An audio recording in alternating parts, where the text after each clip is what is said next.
So let us understand. So start करते हैं. Okay. So we'll start with the topic what is technical analysis and how it works. ठीक है. And why this has become very very useful tool and lot of people are using it. ठीक है. So technical analysis चलता किस तरह से है? तो एक एग्जांपल मैं शेयर करता हूँ हमेशा कि जो कैप्टन होता है समुद्र में जो शिप चलाता है, ठीक है, आपको क्या लगता है वो समुद्र देख के शिप चलाता है कि वो रडार देखकर शिप चलाता है? रडार, राइट, कंपास होता है. तो वो कंपास में वो क्या देखता है?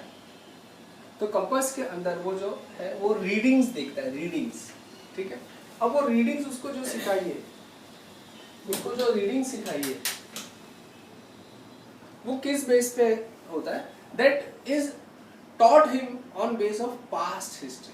कि पास्ट में जो वेव थी वो 200 फीट की वेव थी और 200 किलोमीटर की स्पीड से आ रही थी.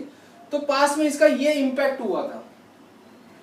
ठीक है. तो वो रीडिंग्स उन्होंने नोट कर ली और जब नया बंदा आया उसको ये रीडिंग सिखाया कि पास्ट में इस तरह से वेव आई थी तो फ्यूचर में ये इवेंट हुआ था.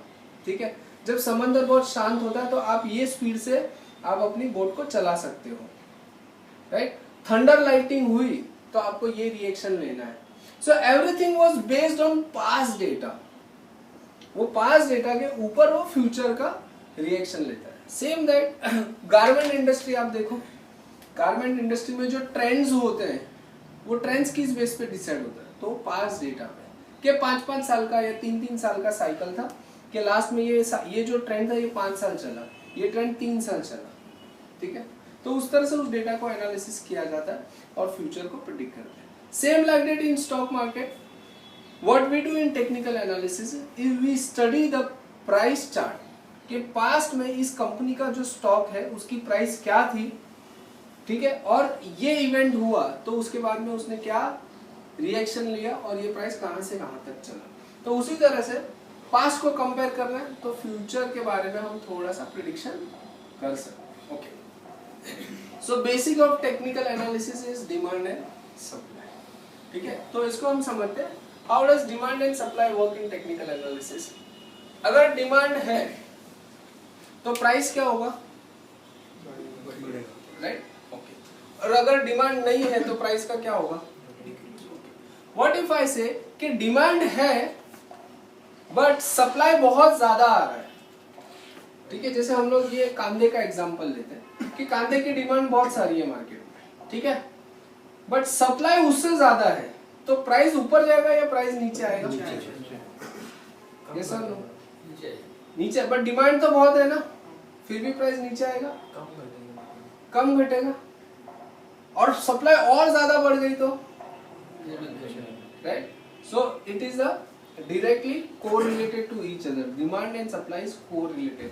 सेम फैक्टर है कि स्टॉक मार्केट में जब हम ग्राफ के ऊपर बैठे हैं या आप एनालिसिस कर रहे हो तो दोनों पैरामीटर देखना होगा कि डिमांड कितनी है और सामने से सप्लाई कितना आ रहा है. ठीक है. ओके. एक एग्जांपल मैं इसका शेयर करता हूँ कि किस तरह से चलता है. सपोज आपने एक फ्लैट खरीदा. जैसे मैं सर की बात करता हूँ. सर ने एक फ्लैट खरीदा. ये फ्लैट इन्होंने खरीदा है 15 लाख रुपए में. फाइन. इन्होंने अपने ब्रोकर को बोला कि मैंने फ्लैट खरीदा और मुझे ये आज का आज ही बेचना है. ठीक है. So he told his broker to sell this flat today और इन्होंने उनको बेच दिया फ्लैट आगे. उन्होंने फ्लैट खरीदा 15,10,000 रुपए एक्स्ट्रा में. ओके.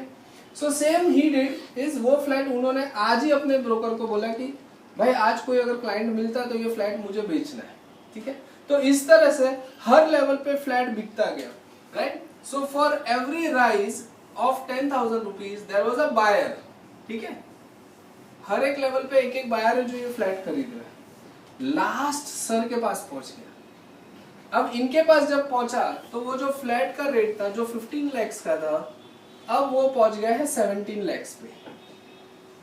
ओके. 17 lakhs पे ये हुआ. इन्होंने भी अपने ब्रोकर को फोन किया और बोला कि ये फ्लैट मुझे आज ही बेचना है, कोई अगर बायर है तो बता दे. इनके ब्रोकर ने इनको फोन किया, बोला सर कोई बायर नहीं है 17 लाख. ठीक है. ये प्राइस बहुत हाई है. ओके.